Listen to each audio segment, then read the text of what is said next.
નમસ્કાર. બે India news ચેનલના જનતા માગે જવાબમાં ફરી એક વખત અમે આપની સમક્ષ નાગરિકોને સીધી બાબત જે સર્પે છે એ વિશે લઈને આવ્યા છીએ. આપ સર્વે જાણો છો એમ અમારે બે ઇન્ડિયા ન્યૂઝ ચેનલ કે જનતા માગે જવાબના એપિસોડને કે એમના કરતા હર્તાઓ કે માલિકોને કોઈ રાજકીય પક્ષ સાથે પ્રત્યક્ષ કે પરોક્ષ રીતે સંબંધ નથી. અમે કોઈ પણ જાતના પૂર્વગ્રહમાં માનતા નથી. અમે માત્ર ને માત્ર પ્રજાને પડતી તકલીફો સરકાર ધ્યાનમાં લે અને સરકાર એની શક્ય વહીવટીતંત્રથી ઉકેલવાનો પ્રયત્ન કરે એવા એક શુભ હેતુથી અમે આ એપિસોડ ચલાવી રહ્યા છીએ.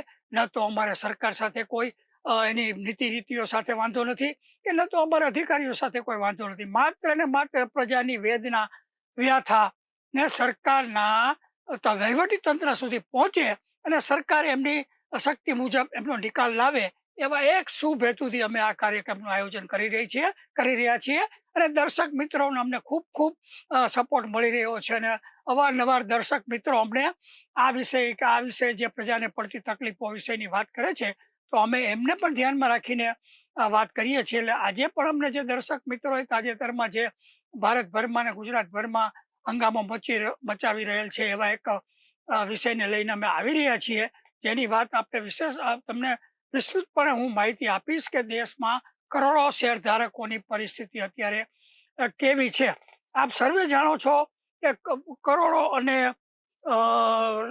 કૌભાંડોના જે બનાવો બને છે વિશ્વના અંદર 180 દેશો છે, એમાં લગભગ કરોડો કૌભાંડો અને લાંચ રૂશ્વત અંગેનો એક સર્વે થતો હોય છે વિશ્વ કક્ષાની એક આંતરરાષ્ટ્રીય સંસ્થા દ્વારા. એમાં ભારતનો નંબર 180 દેશોમાં પ્રથમ 15 નંબરમાં આવે છે. એટલે કે બેફામ ભ્રષ્ટાચાર ગેરરીતિઓ અંગે આપણો દેશ ખદબદી રહ્યો છે એવું એ સર્વેમાં કહે છે. આ સર્વે આંતરરાષ્ટ્રીય કક્ષાનો સર્વે છે એટલે એને થોડો ઘણે અંશે માનવો પડે. તો એ 15 દેશોમાં આ આપણો ભારતનો દેશ આવે છે.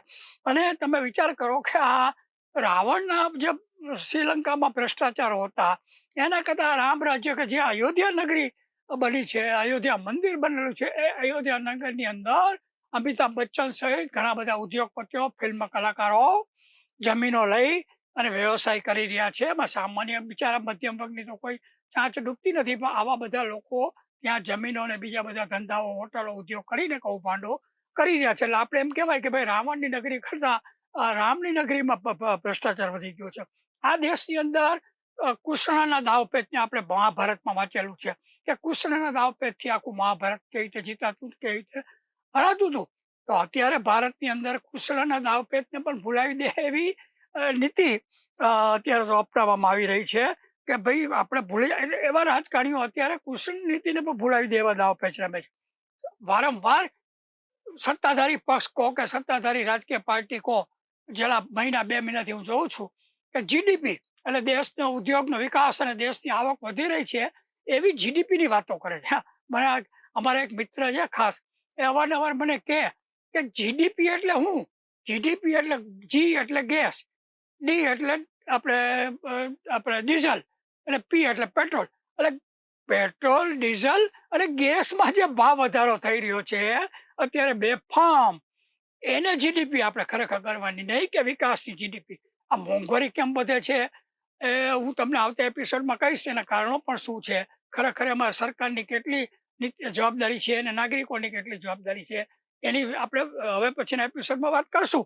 પણ અહીંયા મૂળ વાત મારે કરવાની એ છે કે આજે હર્ષદ મહેતાના કૌભાંડને એક વખત આપને યાદ હશે કે દેશભરની અંદર કોંગ્રેસની સરકાર હતી ત્યારે હર્ષદ મહેતાનું કૌભાંડ થયેલું અને એને શેર બજારના લાખો લોકોને નવડાવી દીધા હતા, રોતા હતા. હજી પણ એની કેટલીક આડઅસરો, જેમ હિરોશીમાં અણુબોમ્બ ફેંકાયો હતો અને આજે પણ 50 વર્ષ પછી એના કેટલાક લોકોને હજી નાની મોટી બીમારીઓ ચાલે છે.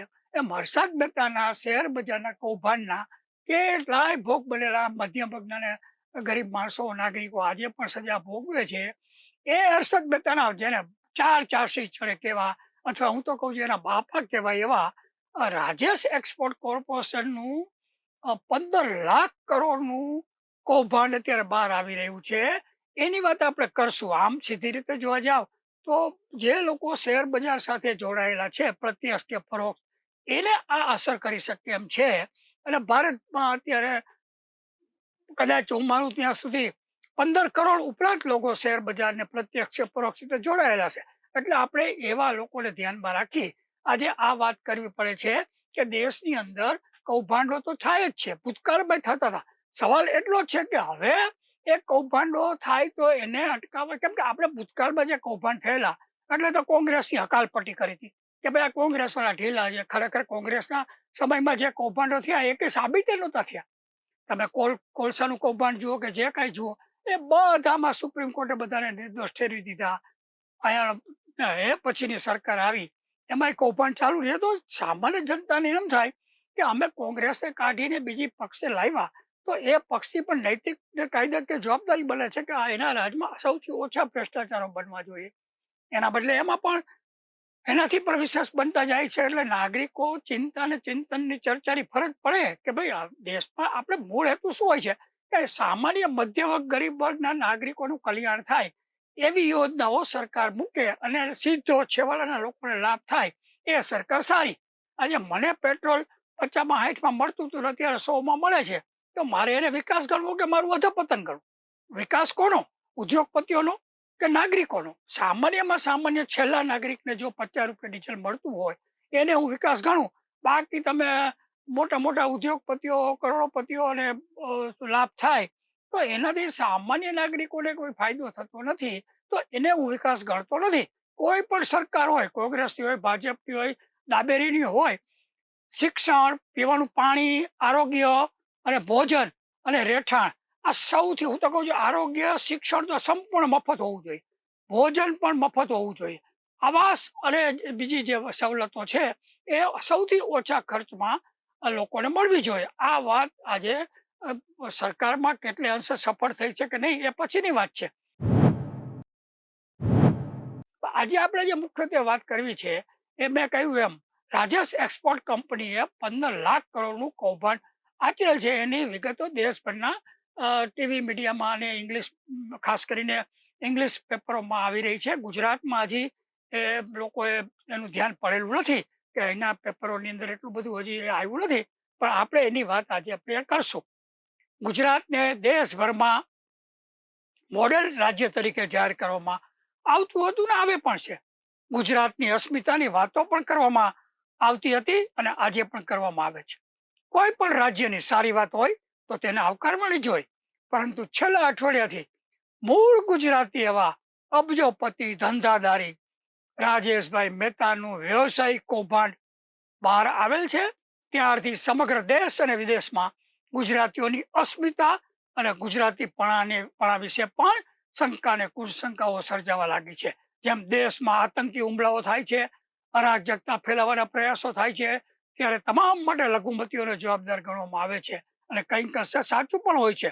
હુમલાખોરો ચોક્કસ જ લઘુમતી કોમના હોવાથી બધા જ લઘુમતી કોમના આતંકવાદી હોય છે એવો અપપ્રચાર પણ મીડિયામાં કેટલાક લોકો ચલાવતા હોય છે. એવું જ હવે ગુજરાતની બાબતમાં ભારતના બીજા રાજ્યોમાં અને વિદેશોમાં પણ સવાલો સર્જાવા લાગેલા છે. ગુજરાતીઓના ગરબા માટે દેશભરમાં ગૌરવ લેવાય છે.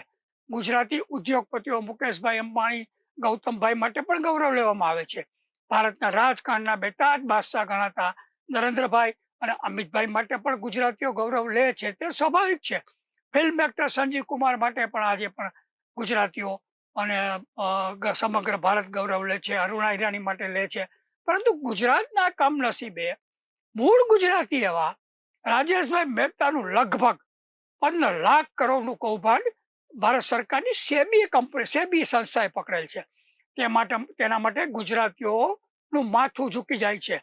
માત્ર રાજેશભાઈ મહેતા જ નહીં, પરંતુ હર્ષદ મહેતા, કેતન પારેખ, નીરવ મોદી, મેહુલ ચોકસી, જિજ્ઞેશ શાહ, ચેતન સાંડેસરા, નીતિન સાંડેસરા, મયુરકુમાર દરજી, મિત શાહ, જિજ્ઞેશ બ્રહ્મભટ્ટ, બંકિમ બ્રહ્મભટ્ટ, જીતેશ અને મિતેશ ઠક્કર જેવા એ દેશની બેન્કિંગ સિસ્ટમ અને કરોડોના શેર બજાર સાથે છેતરપિંડી કરેલી વાતો જગજાહેર છે ને આ બધા ગુજરાતીઓ છે. રાજેશ મહેતાની કંપની રાજેશ એક્સપોર્ટ દ્વારા 15 લાખ કરોડ કરતા વધુ એટલે કે 15.15 લાખ કરોડનું કૌભાંડ બહાર આવેલ છે. આ કૌભાંડમાં અગાઉના બે કૌભાંડ કરતા પણ મોટું છે. હર્ષદ મહેતાના કૌભાંડ કરતા પણ બજાર નિયમનકાર એટલે કે સેબીએ દેશના સૌથી મોટા સોનાના નિકાસકાર ગણાતા રાજેશભાઈ મહેતા એક્સપોર્ટ કંપની અને તેના ચેરમેન રાજેશ મહેતા સામે ગંભીર આરોપો લગાવ્યા છે. સેબીએ ભારત સરકારની સંસ્થા છે અને રાજેશ મહેતા અને તેની કંપની ઉપર બજારમાં વેપાર કરવા ઉપર પ્રતિબંધ પણ મૂકી દીધી હોવાના સમાચાર નેશનલ મીડિયામાં આવેલા છે. રાજેશ મહેતા એક્સપોર્ટ કંપનીનો સમગ્ર મામલો ભારતના કોર્પોરેટ ઇતિહાસના સૌથી મોટા કૌભાંડમાંનો એક છે. લલિત મહેતા માલ્યા નીરવના કૌભાંડો કરતા પણ ચડી જાય તેવો છે તેવું વેપાર અને શેર બજારના નિષ્ણાતો જણાવી રહેલા છે. રાજેશ મહેતા એક્સપોર્ટ લિમિટેડમાં કંપનીમાં 15.15 લાખ કરોડ કરતા વધુ બનાવટી આવક દેખાડવામાં આવેલી છે. આમાં કુલ જાહેર આવકના 98.8% આવક બનાવટી દેખાડવામાં આવેલી છે.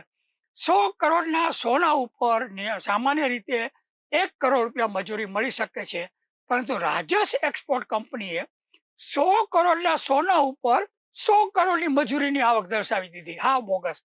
કંપનીના ચેરમેન રાજેશભાઈ મહેતાએ અંદાજે 11,400 કરોડ જેવી રકમ પર્સનલ કંપનીના ખાતે ચડાવી દીધી, પોતાના અંગત ખાતે ચડાવી દીધી છે. અંદાજે 9.26 કરોડ જેવી રકમ પોતાના અંગત ખાતામાં ડાયવર્ટ કરી દીધી છે. આંકડા એટલા માટે આપું છું, સામાન્ય નાગરિકોને નહીં સમજ પડે, પણ આંકડા આપવા જરૂરી છે કે કંપની કેવું ખોટું કરી રહી છે. આમાં કંપનીના ઓડિટરે કેમ કશું કર્યું નથી તે પણ એક પ્રશ્ન છે, કેમ કે દરેક કંપનીનું ઓડિટ વર્ષ દરમિયાન ચાલતું જ હોય છે. આ ઉપરાંત કેનેરા બેંકનું આ કંપની પાસે અંદાજે 509 કરોડનું લેણું નીકળે છે. એ પણ એક રહસ્યમય બાબત છે. અને ભારત સરકારની આ બહુ ગંભીર બાબત આ છે કે અને ભારત સરકારની લાઈફ ઇન્સ્યોરન્સ કંપની, જેમાં ભારતના સામાન્ય મધ્યમ ગરીબ વર્ગ જનતાના જ રૂપિયા રોકાયેલા છે, તેવી LICએ કંપનીએ 10.8% જેવી જંગી મોટી રકમ રોકેલી છે. આ બહુ મોટી બાબત, રહસ્યમય અને ભ્રષ્ટાચાર ઉજાગર કરે તેવી છે. રાજેશ મહેતાની કંપનીમાં સામાન્ય પ્રજાના નાણાંનું મોટું જોખમ છે, કારણ કે LIC કંપની એ ખૂબ જ મોટી રકમ રોકેલી છે અને LIC સામાન્ય નાગરિકોના પૈસાની છે. બજારના નિષ્ણાતોને બ્રોકરેજ ફર્મા, આ ટેકનિકલ શબ્દ છે, છેલ્લા 5 વર્ષથી રાજેશ એક્સપોર્ટ કંપનીના નબળા કેશ ફ્લો અને રોકડ નાણાંની આવક જાવકના સંતુલન પર શંકા, આ સામાન્ય રીતે કહું તો આની કંપની ઉપર શંકા પહેલાથી છેલ્લા 3-4 વર્ષથી તપાસ દરમિયાન શંકા હતી કે આ કંઈક ખોટું કરી રહી છે. છતાં પણ LICએ આ બાબત, LICને ખબર હતી કે આ ખોટું થઈ રહ્યું છે, છતાં પણ LICએ આ બાબતને ધ્યાનમાં લીધા વગર કંપનીમાં કરોડોનું રોકાણ કરી દીધું છે. આનો મતલબ એમ થાય કે LIC વાળા પણ ભ્રષ્ટાચારમાં સંડોવાયેલા છે કે કેમ? રાજેશ એક્સપોર્ટ કંપનીની છેતરપિંડીની વિગતો પણ જાણવી જરૂરી છે. કંપનીના અને સેબીના નિયમ મુજબ, સેબી એટલે ભારત સરકારની સંસ્થા હું કહું છું, કંપનીએ પોતાની વાસ્તવિક આવકમાં માત્ર મજૂરીની આવક જ દેખાડવાની હોય છે. દાખલા તરીકે 100 કરોડના સોના ઉપર 1 કરોડની મજૂરી એટલે કે લેબર ચાર્જ મળેલો હોય તો આવક માત્ર 1 કરોડ જ દેખાડી શકાય. પરંતુ રાજેશ મહેતા એક્સપોર્ટ કંપનીએ આખી 100 કરોડ સોનાની રકમને પોતાની આવક દેખાડી દીધી, કે જે ખરેખર 1 કરોડના બદલે 100 કરોડ બતાવી દીધી, જેથી તેમની કંપનીના શેરના ભાવો ખૂબ જ ઊંચા રહે અને લોકો છેતરાઈ જાય. આથી આ કંપની 15,00,000 કરોડની કંપની છે તેવો તેમણે આભાસ શેર બજારમાં સર્જવામાં અને સફળતા મળી. લોકોને એમ થયું કે આવડી મોટી કંપની છે, શેર લો. આ ઉપરાંત રાજેશ એક્સપોર્ટ કંપનીએ સામાન્ય શેર ધારકોને અને બજારને છેતરવા માટે એવું જૂઠાણું ચલાવ્યું કે સ્વિટ્ઝરલેન્ડની પેટા કંપની તેની વેલ્થ કેમ્બી નામની છે, એમાંથી 97-99% જેટલી આવક થાય છે. પરંતુ જ્યારે સેબીએ આ સ્વિટ્ઝરલેન્ડની કંપનીની સ્વતંત્ર અહેવાલોની ચકાસણી કરી ત્યારે જાણવા મળ્યું કે રાજેશ એક્સપોર્ટ કંપનીની આ વાત તદ્દન ખોટી છે, કેમ કે વેલ્બી કંપનીએ કોઈ આવું કરેલું જ નથી. આ સાથે જ કંપનીના ચેરમેન રાજેશભાઈ મહેતાએ પોતાની લગભગ 11,400 કરોડથી વધુ રકમની પર્સનલ ડેરિવેટિવ ટ્રેડિંગ એટલે કે શેર બજારના જોખમી સાધનોમાં કરેલા વ્યક્તિગત સોદાઓને કંપનીના વેચાણ તરીકે દર્શાવી દીધી. આ બાબત શેર બજાર સાથે કામ કરતા લોકો સમજી શકશે આ ટેકનિકલ બાબત. અને 9.26 crore fund, corporate fund, board કે ઓડિટ કંપનીની મંજૂરી વગર પોતાના અને એમના ભાઈ સિદ્ધાર્થ મહેતાના અંગત ખાતામાં નાખી દીધી. આ પણ એક ગંભીર ગુનો છે. આ આખી ઘટનાને લીધે સેબી જે સરકારની કંપની છે અને સરકાર અને નાણાં મંત્રાલયની કામગીરી સામે પણ નાગરિકોને શેર હોલ્ડરમાં શંકાઓ સર્જાય. તે સ્વાભાવિક છે, કેમ કે નાણાં મંત્રાલયે શું કર્યું, સરકારે શું કર્યું, એ કાંઈ નહીં. આટલું મોટું કૌભાંડ ચાલતું થયું તો બહુ મૌન બધા.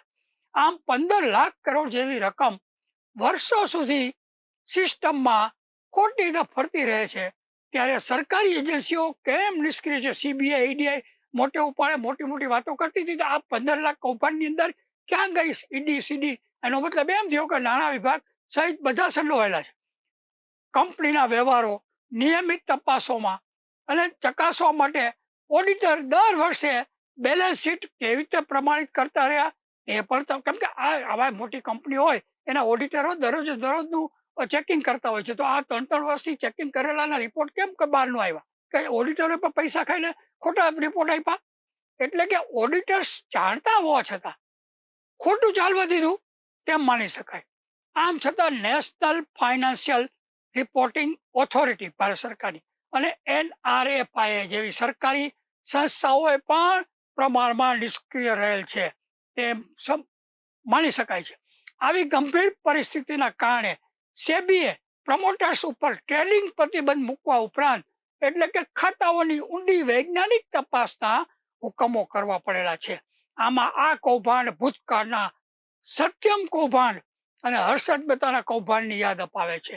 સાથે સાથે દેશની આર્થિક સુરક્ષાની સિસ્ટમ બાબતો અંગે પણ શંકા સર્જે છે. રાજેશ એક્સપોર્ટ કંપની વર્ષો સુધી દુનિયાભરમાં સોનાના મોટા કારોબાર તરીકે પોતાની ઓળખ સ્થાપિત કરેલી છે. પરંતુ securities and exchange board of India એટલે કે સરકારી સંસ્થા સેબીએ 3 જૂન 2026ના એક આદેશમાં આપતા આખું કૌભાંડ બહાર આવેલ છે. સેબીના સત્તાવાર અહેવાલ દર્શાવે છે અને ઓડિટ દસ્તાવેજોના પુરાવા બોલે છે કે કંપનીએ 2021 થી 2025 દરમિયાન પોતાના હિસાબોમાં 15.15 લાખ કરોડ રૂપિયા જેટલી રકમને બનાવટી રેવન્યુ આવક વધારીને ખોટી આવક દર્શાવેલ છે. આ આંકડો કંપનીએ તે ગાળામાં જાહેર કરેલી આવકના આશરે 99.8% જેટલો થાય છે, જે દર્શાવે છે કે કંપનીનો લગભગ વ્યવહારની આવક માત્ર કાગળ ઉપર ચાલતો હતો.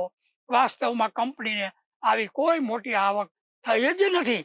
હર્ષદ મહેતા, કેતન પારેખ, નીરવ મોદી, મેહુલ ચોકસી, જિગ્નેશ શાહ, નિતેશ સાંડેસરા, ચેતન સાંડેસરા, બંકિમ બ્રહ્મભટ્ટ, મિતેશ ઠક્કર પછી રાજેશ મહેતાનું 15 લાખનું આ કૌભાંડ છે. ગુજરાતીઓની અસ્મિતાને ગુજરાતીઓ જ લાખ ડગાડે છે એવું બધા માને તો ખોટું નથી. આફ્રિકાની ખાણોનું પણ રહસ્ય આમાં સંડોવાયેલું છે. આ રાજેશ મહેતા કંપનીએ આ અગાઉ આફ્રિકાની ગોલ્ડ માઇન કંપનીમાં મોટા રોકાણની જાહેરાતો કરી હતી, પરંતુ સેબીના પ્રાથમિક તારણો મુજબ એ રોકાણના પૂરતા પુરાવાઓ સંબંધિત નાણાકીય વ્યવહારોનું કોઈ પુરાવા જોવા મળ્યા નથી. એટલે એ પણ ખોટી વાત છે. આ મુદ્દો પણ તપાસનો ભાગ બને છે. આ ઉપરાંત તમે જોવા જાઓ એકાઉન્ટિંગ સ્ટાન્ડર્ડ શું કહે છે એ પણ જો. હવે સામાન્ય માણસ માટે સૌથી મહત્વનો પ્રશ્ન, જો બધું નિયમ મુજબ કરવાનું હોય તો શું થવું જોઈએ? ભારતીય અંદાજિત ભવિષ્ય માત્ર અંદાજિત ના હોય. માલ અથવા આવક ત્યારે જ માન્ય ગણાય જ્યારે માલ અથવા સેવાના હકને વાસ્તવમાં પહોંચાડવામાં આવ્યો હોય. હકીકતમાં આવો કોઈ વ્યવહાર આ કંપનીનો માલ લીધો હોય કે ખરીદો હોય કે વેચ્યો એવું દેખાતું જ નથી. માત્ર અંદાજિત કે ભવિષ્યની આશા ઉપર આવક બતાવી શકાય નહીં. દરેક વેચાણ પાછળ ગ્રાહક હોવો જોઈએ, એનું ઇન્વોઇસ હોવું જોઈએ, ચૂકવણીનો પુરાવો હોવો જોઈએ, બેંક ટ્રેલ હોવી જોઈએ, ઓડિટર પાસે ચકાસણી કરી શકાય તેવા દસ્તાવેજો હોવા જોઈએ. આ બધું ન હોય તો આવક દર્શાવી એ એકાઉન્ટિંગના મૂળભૂત સિદ્ધાંતોની વિરુદ્ધ ગણાય. રોકાણકારોએ કેમ ફસાઈ જાય થાય છે? કારણ કે ઘણા રોકાણકારો આવી ભૂલ કરે છે, આ કોઈ જોતું નથી અને તેઓ આ મોટી રકમ જોઈને શેર લઈ લે છે. તેઓ માત્ર ટર્નઓવર જુએ છે, નફો નથી જોતા, કેશ ફ્લો જોતા નથી, રિસીવેબલ જોતા નથી. ઓડિટર શું લખે છે તે શેર ખરીદવાળા વાંચતા નથી. પરિણામો તેઓ આ ચમકદાર આંકડાઓથી પ્રભાવિત થઈ જાય છે અને પછી જ્યારે સત્યમ કૌભાંડ બહાર આવે છે ત્યારે શેરની કિંમત તૂટી પડે છે. નુકસાન સામાન્ય રોકાણકારોને થાય છે.